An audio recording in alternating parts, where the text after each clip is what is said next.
Graça e paz, irmãos.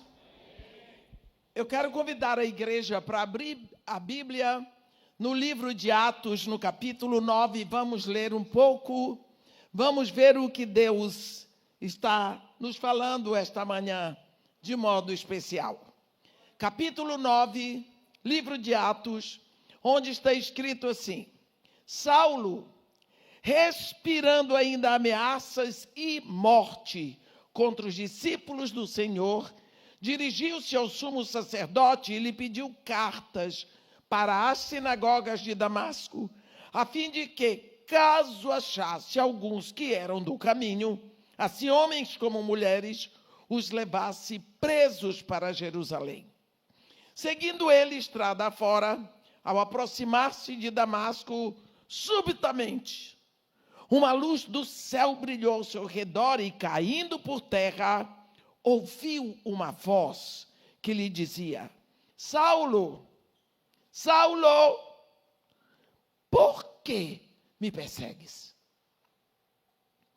Ele perguntou: Quem és tu, Senhor? E a resposta foi: Eu sou Jesus, a quem tu persegues. Mas levanta-te e entra na cidade, onde te dirão o que te convém fazer. Os seus companheiros de viagem pararam emudecidos, ouvindo a voz, não vendo, contudo, ninguém. Então se levantou Saulo da terra e, abrindo os olhos, nada podia ver. E, guiado pela mão, levaram-no para Damasco.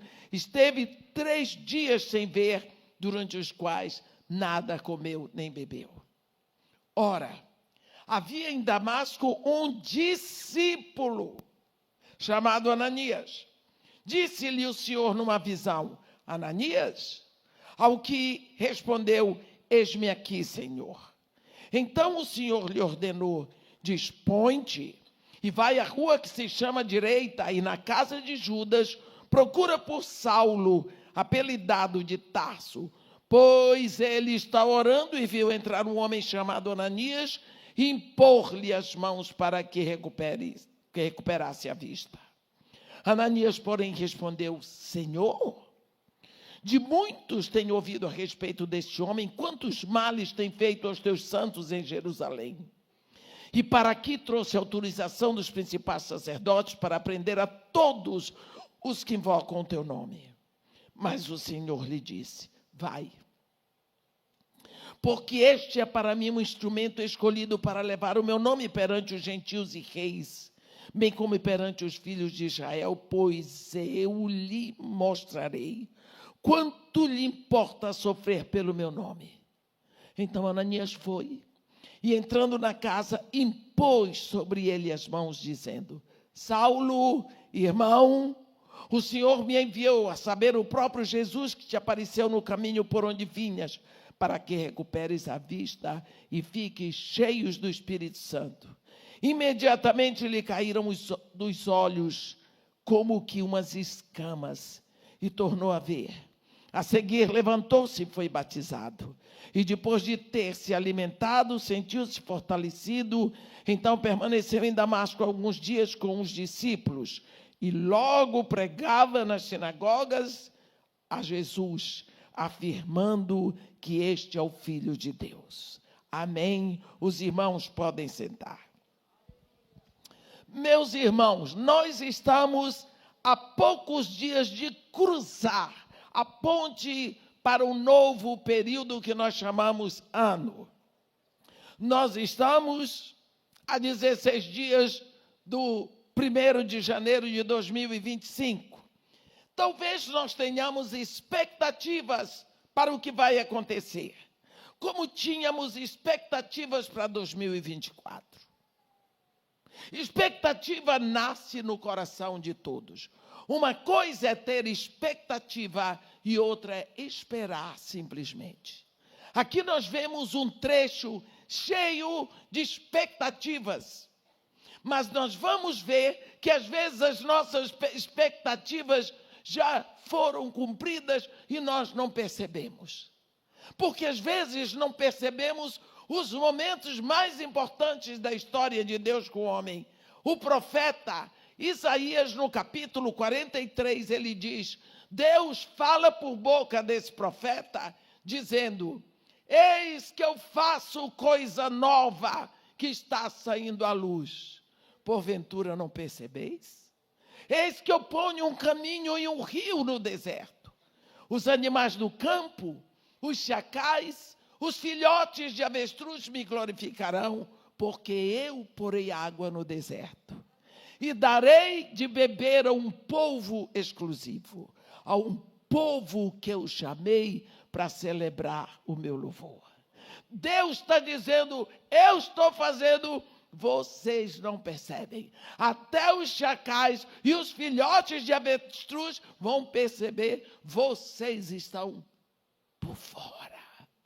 Nós vamos ver aqui, temos aqui diante de nós tanta expectativa. Primeiro de todos, o trecho começa a nos dizer sobre Paulo e a expectativa de Paulo nesse momento.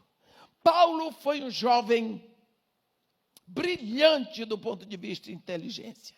Ele vinha de uma família que tinha uma condição financeira boa, por isso puderam investir na educação desse jovem. Esse jovem era de Tarso, da Cilícia, e este ano mesmo nós estivemos na casa onde ele cresceu. Os pais dele tinham um trabalho que produzia um ganho bom, que eram fabricantes de tendas.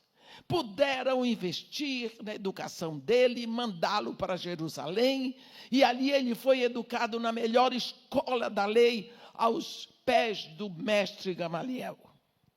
Esse rapaz era um fariseu de fariseus, da tribo de Benjamim, se orgulhava disso, e era uma promessa para o judaísmo. Ele esperava e aguardava o Messias, era um profundo defensor da lei e dos profetas. E quando começa o cristianismo, que nós chamamos, mas começa a revelação do Messias em Israel, ele não percebeu. Ele estava cego na lei. As coisas estavam acontecendo. Esse rapaz entrou com fúria e com furor para defender a lei. Para defender a lei de Moisés. Meus irmãos, o pobre do Paulo não percebia que o momento da lei tinha acabado. Eu vou só dar um exemplo. No capítulo 8 de Atos, tinha havido o batismo de um eunuco. O eunuco tinha sido batizado. Por que nós vamos lembrar disso? Porque no capítulo 23 de Deuteronômio, a Bíblia diz assim, no versículo 1, aquele a quem forem trilhados os testículos, ou cortado o membro viril, não entrará na Assembleia do Senhor. Olhe a lei. Aquele a quem forem trilhados os testículos, ou cortado o membro viril, não entrará na Assembleia do Senhor. Quer dizer, eunuco não pode entrar na Assembleia do Senhor pela lei. Capítulo 8 de Atos. Já o Espírito Santo tinha descido, as conversões estavam acontecendo, a igreja já tinha saído só de Jerusalém, já estava em Samaria, que é o corredor para os gentios. Quando o eunuco sai da Núbia, sul do Egito, para ir a Jerusalém fazer aqui, se ele não podia fazer parte da Assembleia. Mas ele tinha tanto desejo por Deus, que ele foi para ver o povo adorar. Ele foi caminho de 2 dias numa carruagem. Ele foi. Chegou em Jerusalém, ele não pôde entrar, mas ele viu. E o coração dele pulsava de dor quando ele voltava. Por que eu? Por que eu sou eunuco? Por que eu não posso adorar? A graça foi abraçar este homem impedido pela lei no meio do caminho. Deus tirou Filipe de Samaria e disse: vai no caminho do sul que desce de Jerusalém para Gaza. Ele se encontra vazio. O homem vinha descendo na carruagem, o Espírito Santo disse para Filipe: aproxima-te deste carro e acompanha. E foi ali que Filipe viu o homem lendo Isaías 53, se convidou para entrar, tudo direitinho. O homem foi batizado. Foi batizado mediante a confissão: eu creio que Jesus Cristo é o Filho de Deus. Ali você vê a graça de Deus indo abraçar um impedido pela lei. A graça de Deus estava abraçando, porque a graça já tinha chegado. Mas Paulo não sabia. Paulo não sabia. Os outros da lei também não sabiam. Não perceberam. E Deus está repetindo: eis que faço coisa nova, que está saindo à luz. Porventura não percebeis? Não estavam perseguindo. E Paulo se levanta forte contra a igreja de Jesus Cristo. E nós sabemos que ele dirigiu a perseguição de Estevão, porque ele também frequentava a sinagoga dos libertos. Conduziu o apedrejamento de Estevão, e parece que isso deu muito ibope para Paulo. Ele ficou forte, ele tomou a direção, e agora ele produz um horror em Jerusalém.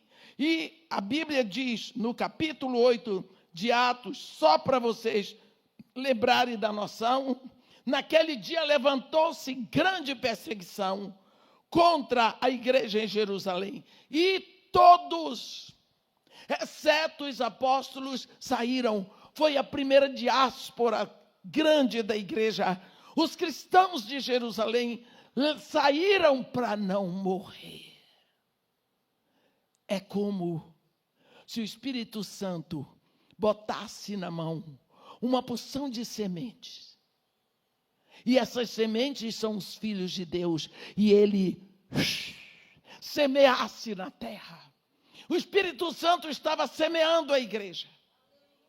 Os cristãos estavam correndo, e aonde eles iam, eles tinham uma palavra, uma verdade, um só coração. A grande novidade: o Messias chegou, ele é o Filho de Deus. Nós hoje somos filhos de Deus. A notícia se espalhou, mas a perseguição em Jerusalém estava acirrada. Depois que Paulo conduziu este horror em Jerusalém, se sentiu fortalecido. Ele assumiu a liderança, porque ele era do Sinédrio. Ele pediu aos sumos sacerdotes permissão, cartas, para as sinagogas de Damasco. Em Damasco existiam por volta de 40 sinagogas, tudo cheio de judeu, porque os primeiros cristãos eram todos judeus. O cristianismo nasceu ali. Então, ele pediu cartas, porque as sinagogas estavam cheias de judeus, mas muitos deles judeus convertidos a Jesus Cristo.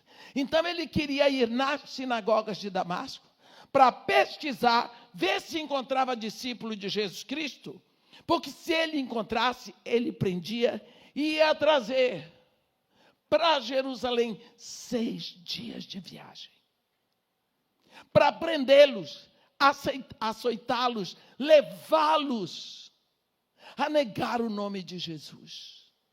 Paulo entra agora com as cartas na mão, numa expectativa. Eu vou devassar, eu vou acabar com o caminho, eu vou acabar com esta seita herética, eu vou vigorar a lei de Moisés, eu vou ver o fim disso aí que se chama caminho. Eu vou provar que este Jesus, este Nazareno, é uma farsa. Eu vou provar que isso vai ter um fim. Essa é a expectativa de Paulo. Ele entra no caminho de Damasco com toda a expectativa. E ele vai. A Bíblia diz que quando ele se aproximava de Damasco, a Bíblia diz, subitamente uma luz do céu brilhou ao seu redor. E ele caiu por terra.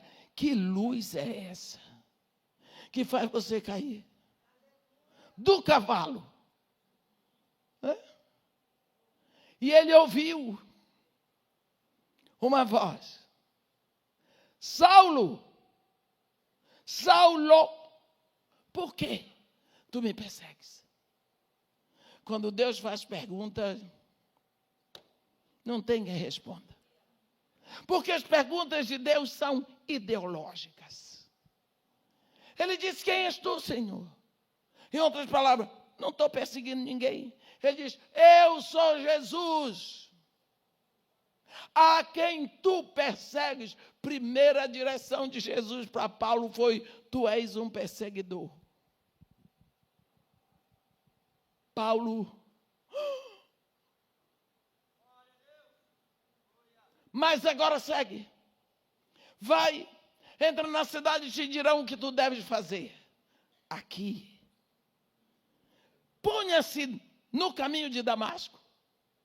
Na pessoa de Paulo. O que foi que aconteceu ali?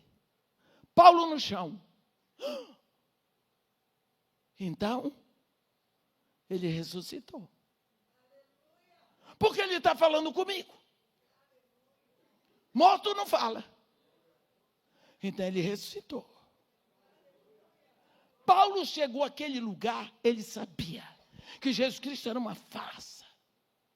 Todo mundo em Jerusalém, os judeus, acreditavam que Jesus era um embusteiro, que ele tinha sido morto na cruz maldita, que ele merecia aquele tipo de morte, e que os discípulos roubaram o corpo dele. Era o que todo mundo acreditava. Paulo ali disse, então ele ressuscitou. Ele está falando comigo porque ele está vivo.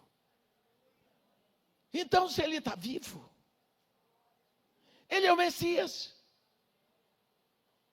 Então, se ele é o Messias, nós crucificamos o Messias.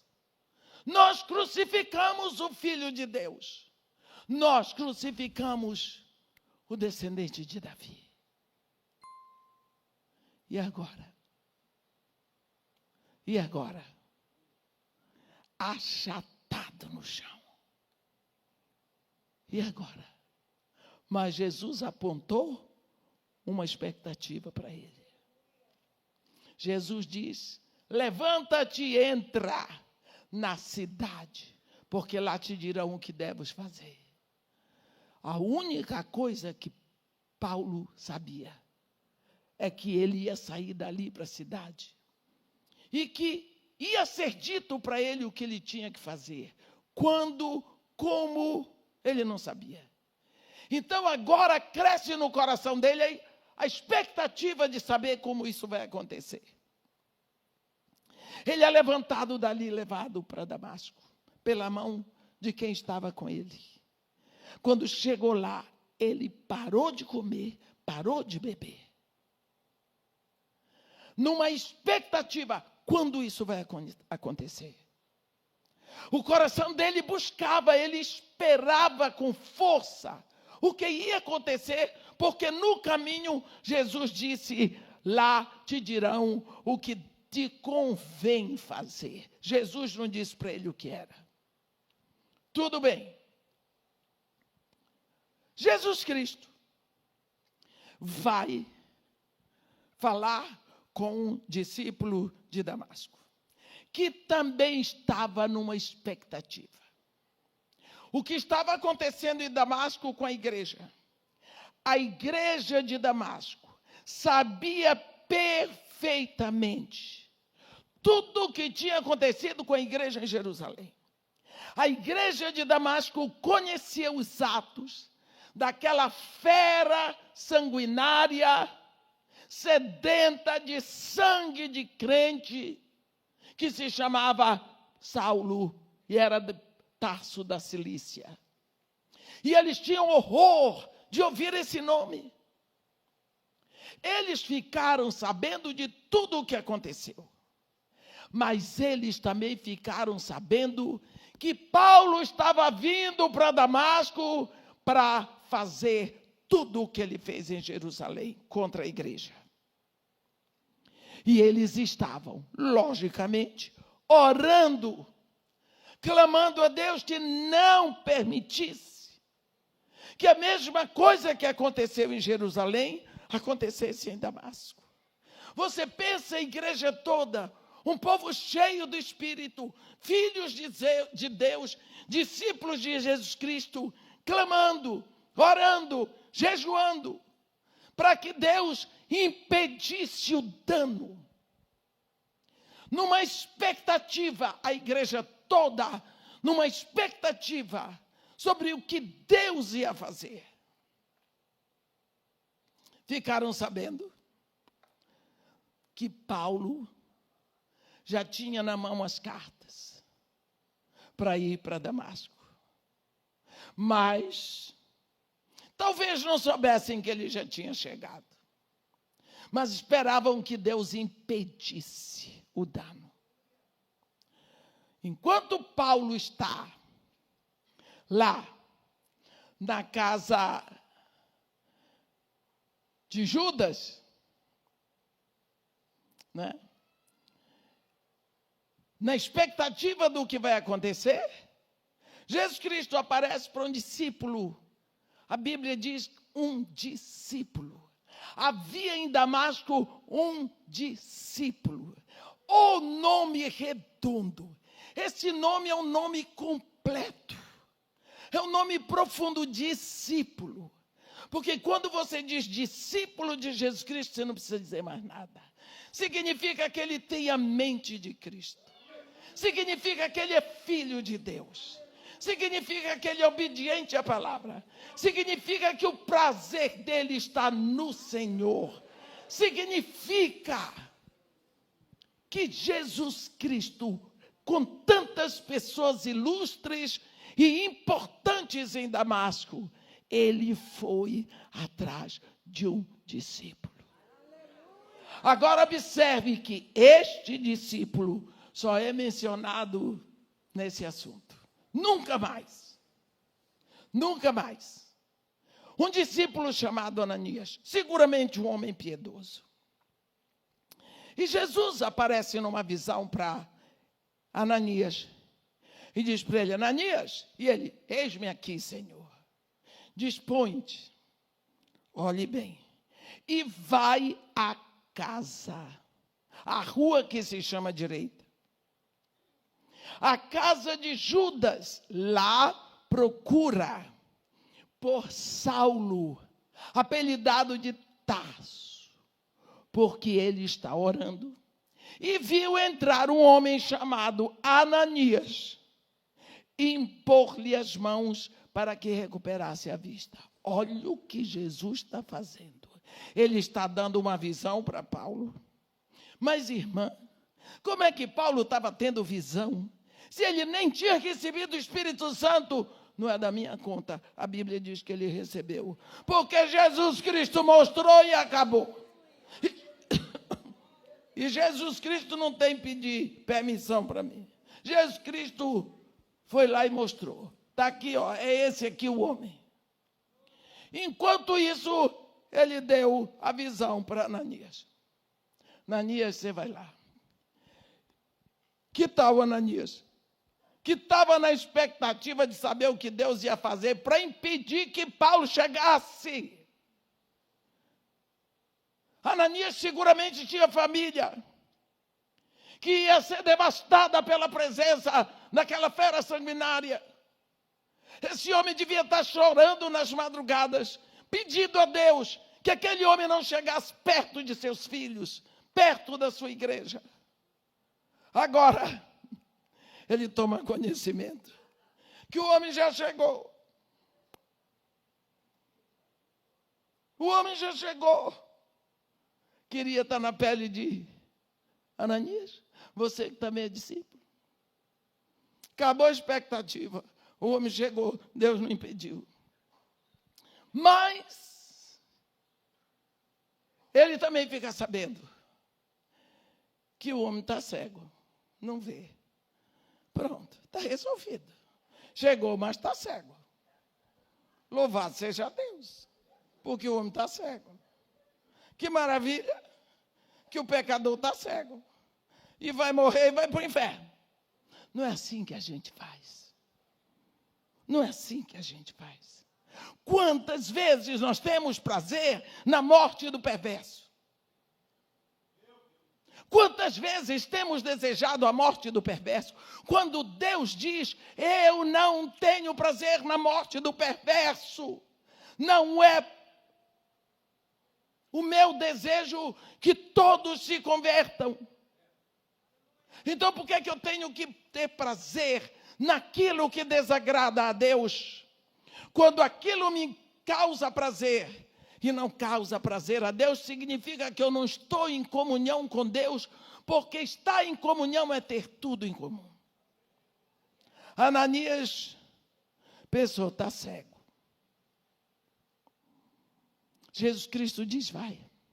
Enquanto Paulo aqui está agora, ele viu Ananias. Agora Paulo começa a esperar Ananias. E ele não viu com esses olhos que ele estava cego. Foi uma visão espiritual que Jesus deu para ele. Agora Ananias recebe de Jesus uma incumbência. Vai.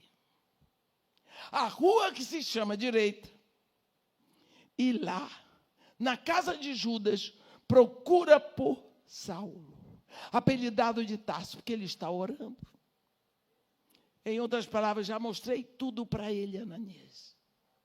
Eu já mostrei tudinho. Eu mostrei você entrando ali, seu nome é Ananias, e impondo a mão sobre ele para que recupere a vista. Eu não sei se Ananias podia ter uma notícia pior. E Ananias, coitado do irmão, não estava entendendo nada. Não estava entendendo nada. Como é que isso está acontecendo? Não estou entendendo. Tentou explicar para o mestre. Mestre, de todos tenho ouvido a resposta a respeito deste homem. Quantos males ele tem feito aos teus santos em Jerusalém. E para cá, ele trouxe cartas. Ele veio para perseguir a todos aqueles que invocam o teu nome. O que Ananias estava dizendo para Jesus era o seguinte: Senhor, deixa eu lhe explicar quem é esse homem. O Senhor não sabe quem é essa praga. O Senhor sabe, foi ele que fez a arruaça toda de Jerusalém. Sabe o que ele está vindo para cá fazer? A mesma coisa. A gente conhece, a gente sabe, Senhor. Senhor, deixa o homem cego. Porque cego, ele não vai poder fazer nada de mal. Jesus Cristo ouviu toda a charopada do discípulo. Ele sempre ouve. Não sei se você já observou como Jesus Cristo dá atenção a gente assim que nem nós. Lembra da mulher samaritana? Primeiro ela disse, o Senhor é judeu. Daqui a pouco ela disse, é o Senhor. Daqui a pouco tu és profeta. E para ela, para essa mulher, agoniada, ele abre a identidade dela e diz: eu sou o Cristo. Ele não tinha dito para nenhum discípulo, disse para a mulher samaritana. Se você examinar, ele vai abrindo o coração para gente simples assim. Que nem a gente, que nem eu e você. Ele diz: vai, Ananias, mas vai. Sabe por quê, Ananias? Deixa eu dizer uma coisa para você. Ananias, eu não disse isso para Tiago, eu não disse para Pedro, eu não disse para Felipe, eu não disse para João, não disse para ninguém. Deixa eu dizer uma coisa para você. Vai, porque este aí é para mim, instrumento escolhido. Pensa bem, o pobre do Ananias está ficando doidinho. Este é para mim instrumento escolhido para elevar o meu nome perante os gentios e reis, bem como perante os filhos de Israel, pois eu lhe mostrarei o quanto vale sofrer pelo meu nome. Jesus Cristo entregou nas mãos de Ananias uma missão.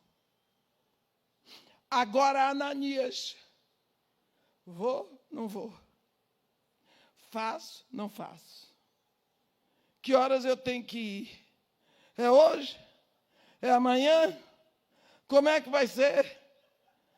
Rua que se chama direita. Casa de Judas, o homem já me viu, sabe o meu nome. Ele tem uma missão. Sabe por que ele recebeu essa missão? Porque ele é discípulo. Você entendeu? Tantas pessoas importantes em Damasco. E Jesus Cristo escolheu um discípulo. Ele vai atrás daquilo que é dele. Por isso que ele entregou a cada um de nós um pacote desse. Dispõe-te. Vai, anuncia o amor do meu Pai a todas as nações. Faz discípulo de todas as nações. Dispõe-te e vai. Ele está dando, e ele já deu há 2000 anos um pacote pronto para cada um de nós. Talvez você esteja como Ananias, com o pacote da missão pronto. E agora? Não sou digno. Não sei falar. Não fiz faculdade. Não tenho diploma. Como vai ser? Quem vai pagar? Talvez você está com o pacote na mão, enquanto tem um Saulo de Tarso esperando para você dar o início do ministério dele. Quantos homens teriam sido impedidos se alguém não fosse? Eu me lembro quando nós morávamos no Iraque. Meu filho era pequeno. As festas maiores eram na nossa casa. Depois que nós viemos para o Brasil, meu marido morreu, eu comecei a sair para pregar. Eu estava pregando numa cidade do interior de São Paulo. Enquanto eu estava ali, eu vi um homem. Eu reconheci aquele homem, ele era engenheiro da Petrobras como meu marido. E meu coração pulsou de alegria, porque eu vi que ele era da liderança da igreja.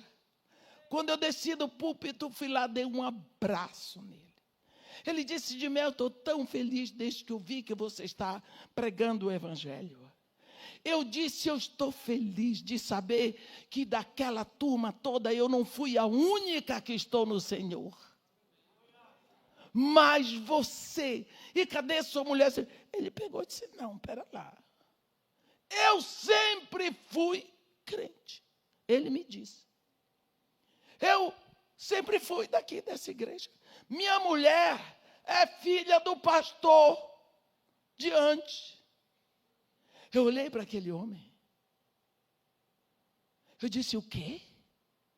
Quer dizer que você era um filho de Deus? É.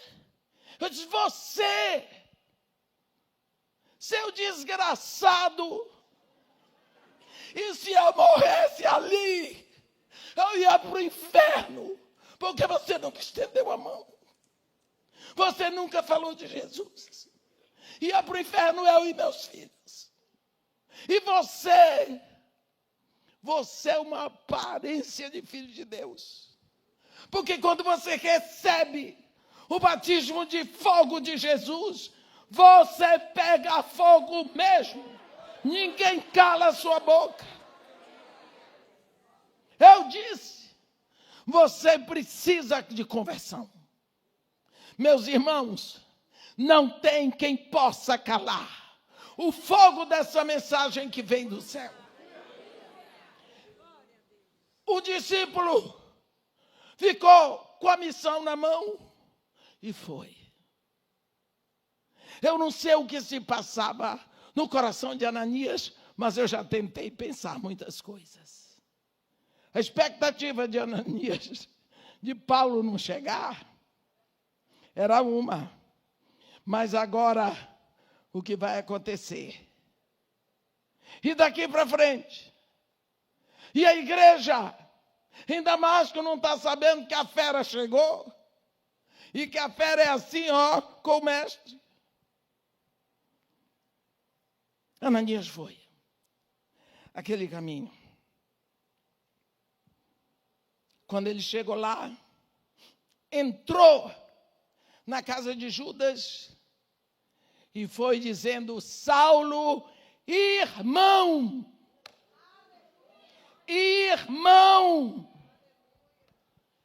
você queria estar no lugar de Paulo, nunca pensou de ouvir isso de alguém a quem ele foi matar. Irmão. E ele explicou sua missão, o Senhor. Ele não disse o Salvador, o Senhor, o dono, o proprietário, aquele que comprou, me enviou.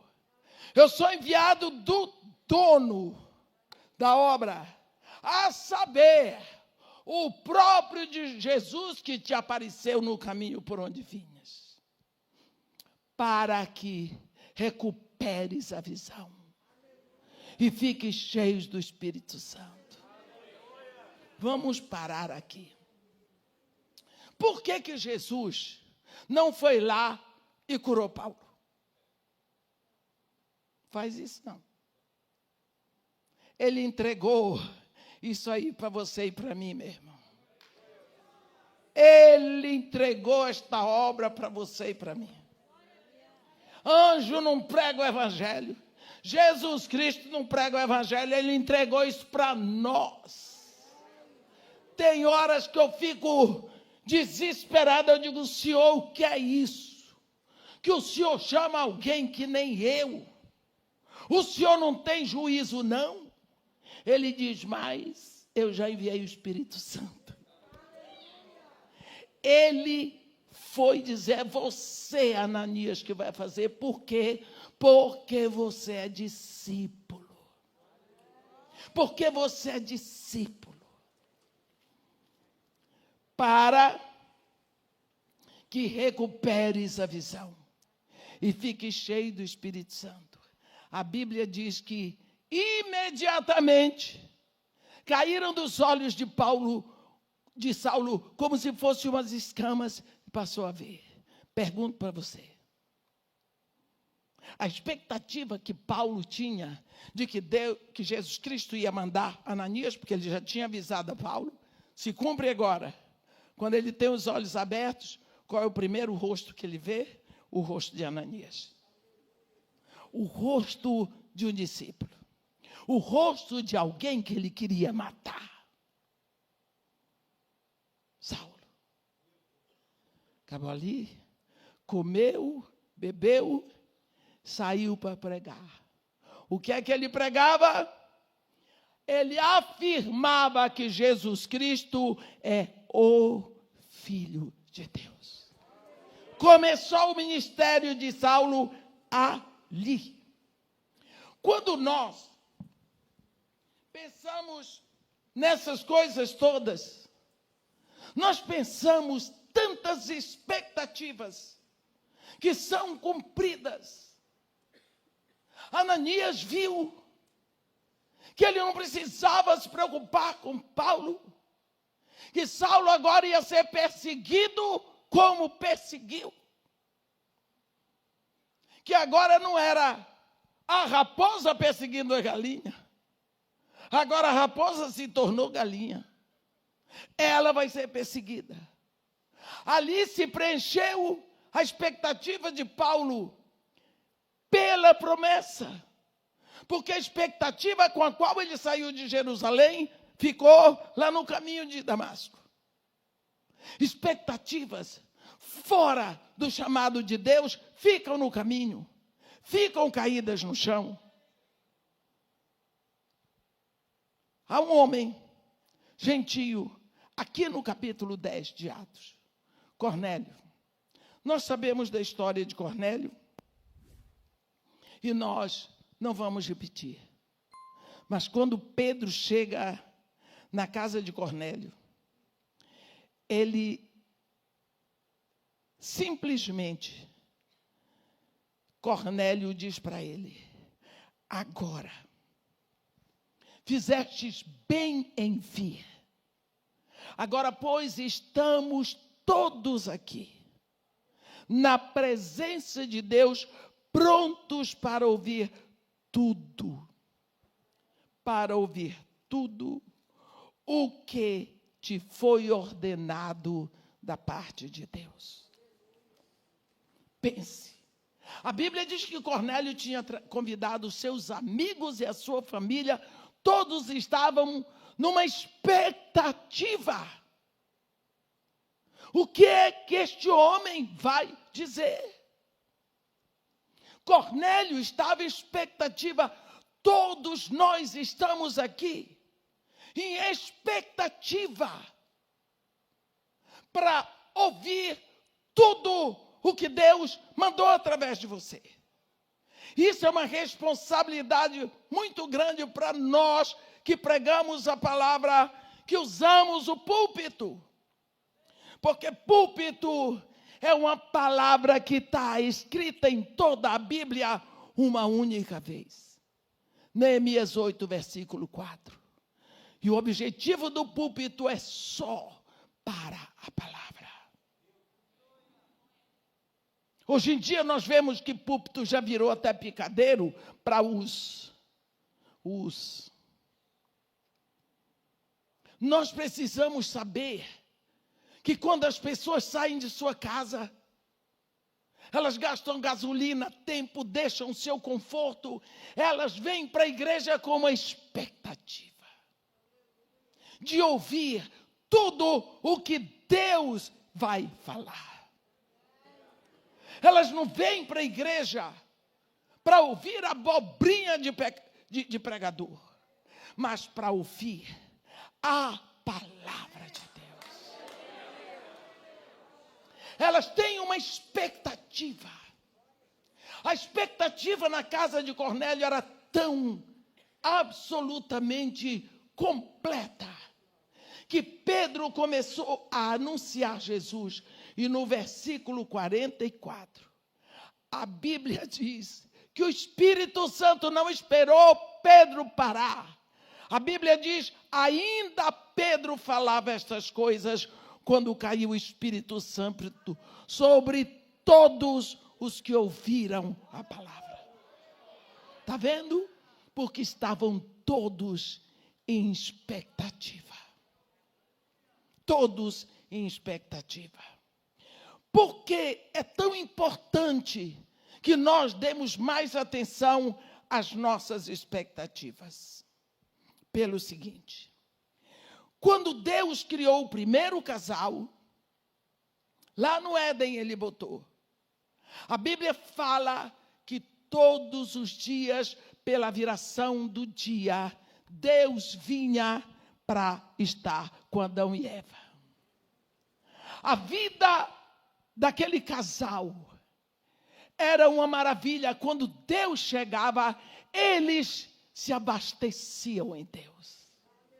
E quando Deus saía, a vida deles era uma contínua expectativa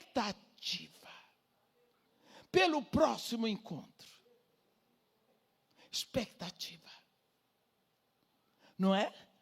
A expectativa deles era pelo próximo encontro. Não havia liturgia naquele encontro.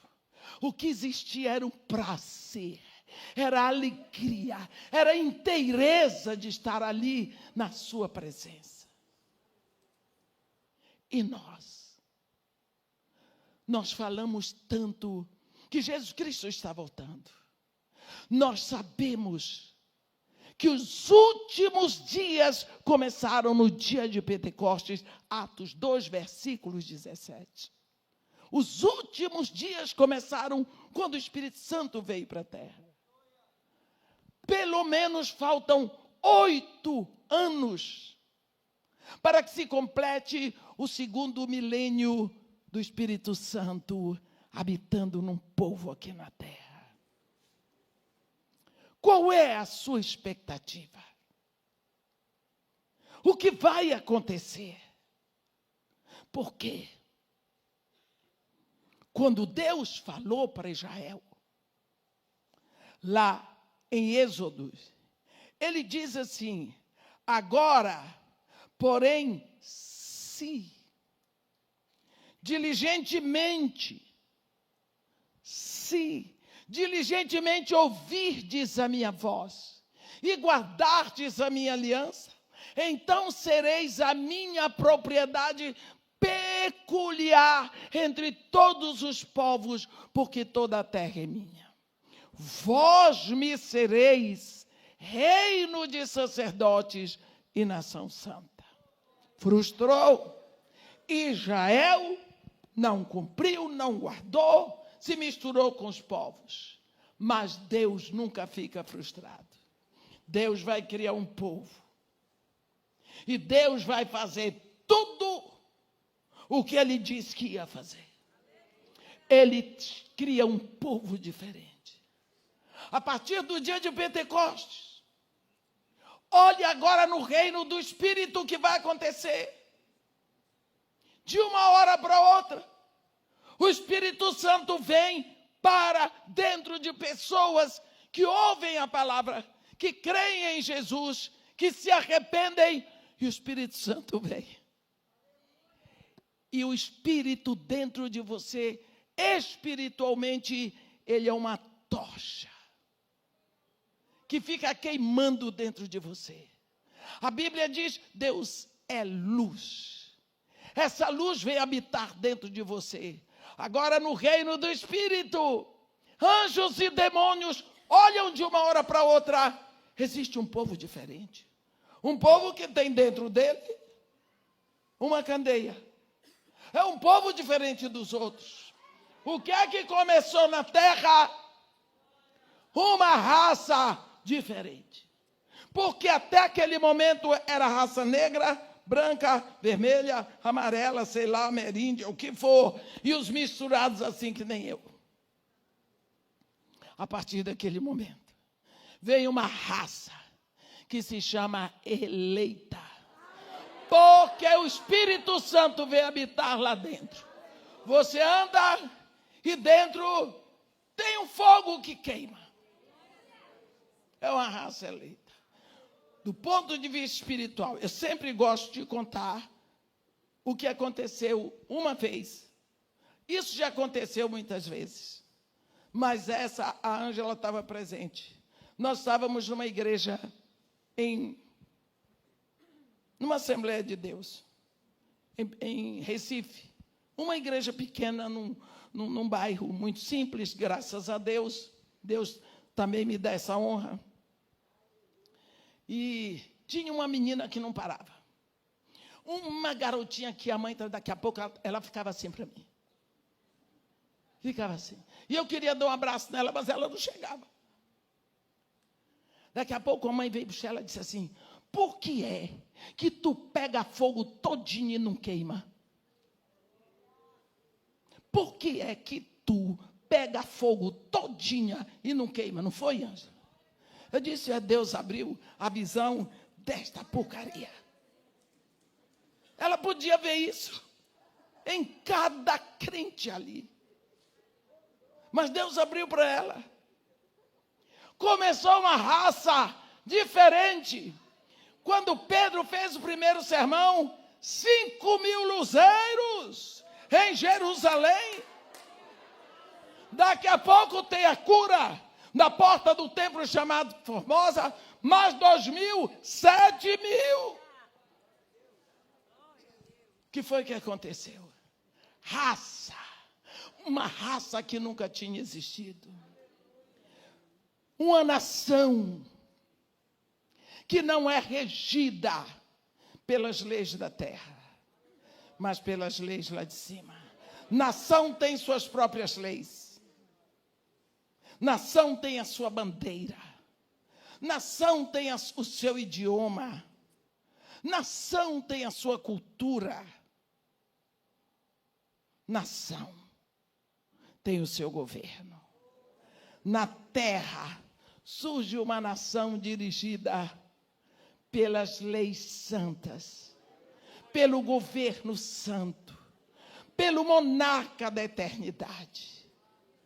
Tem a sua bandeira, Jeová Nissi.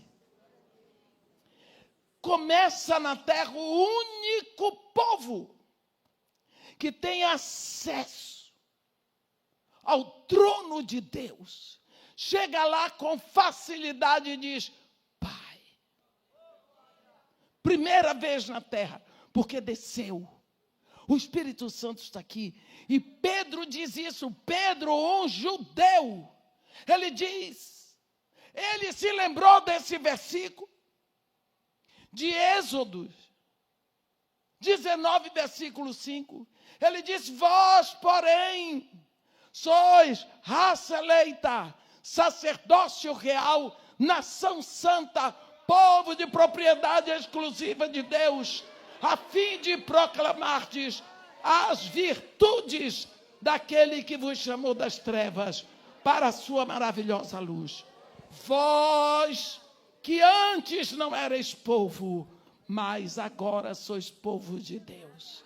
Vós que antes não tinhas alcançado a misericórdia, mas agora alcançastes a misericórdia.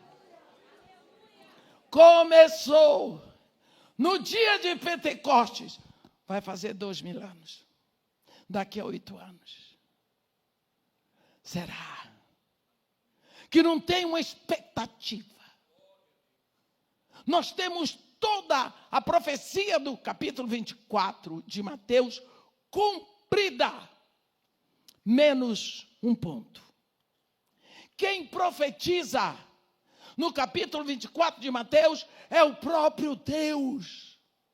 É Jesus sentado no Monte das Oliveiras, seus discípulos vêm em volta, fazem 3 perguntas e ele diz o que vai acontecer. O próprio Deus dizendo. E ele termina confirmando: este evangelho será pregado a todas as nações para testemunho. Então virá o fim. Única coisa que ainda não se completou. Então, meus irmãos, é necessário que nós tenhamos a expectativa pelo arrebatamento. É preciso que se amanheça o dia pensando: pode ser que à noite eu já não esteja mais aqui. É preciso que você deseje com ardor, mas deseje com o fundo da sua alma, porque a expectativa é uma esperança que é profunda, que faz você gritar: Maranata! E se você está nessa expectativa, você está levando uma vida diferente. Uma vida para agradar a Ele. Vem, Senhor Jesus. Vem, Senhor Jesus. Leva a tua igreja. Nós vemos no primeiro século Tiago com expectativa para que Jesus o levasse. Vemos Paulo, 1 Tessalonicenses 4, a partir do versículo 15, ele achava que ia ser arrebatado com a igreja. João, essa gente boa, esperando para que naquela geração eles fossem arrebatados. São passados 2000 anos, pela misericórdia de Deus, e nós estamos nos acotovelando, brigando pelas coisas que os ímpios desejam. Meus irmãos, vamos viver essa expectativa na sua profundidade. Vamos buscar o que Deus tem de melhor para nós. E o que Ele tem de melhor para nós, Ele já nos deu. Ele nos deu o seu reino. Jesus Cristo diz: não temais, pequenino rebanho, a vosso Pai aprove dar-vos o seu reino. Já deu o reino, já deu o Filho, já deu o Espírito. O que mais? Aí tem gente que canta ainda: o melhor de Deus ainda está por vir. O que é? Só pode ser seu Pai, que está por vir. Deus já deu o reino, já deu o Espírito, já deu o Filho. O que mais? Então vamos buscar que Deus aqueça o nosso coração, que toque fogo em nós, e que nós possamos sair anunciando esta verdade e dizendo ao mundo que nós somos filhos de um Deus que deseja perdoar, porque tudo o que Deus fez foi para perdoar, mas mediante arrependimento. Quando nós ouvimos a palavra da verdade, tomamos conhecimento do que Deus é capaz de fazer para nos ter com Ele, nós nos arrependemos.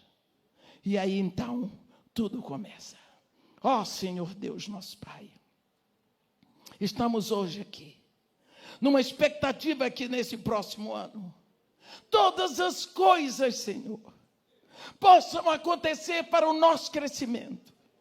Por isso nós te pedimos, ó Pai, mediante este fogo, essa chama que está dentro de nós, sopra, Senhor, o combustível maior, que nós possamos nos render totalmente a esta verdade eterna, que nós possamos anunciar o Teu nome, que nós possamos viver este reino, que nós tenhamos prazer em Ti, Senhor.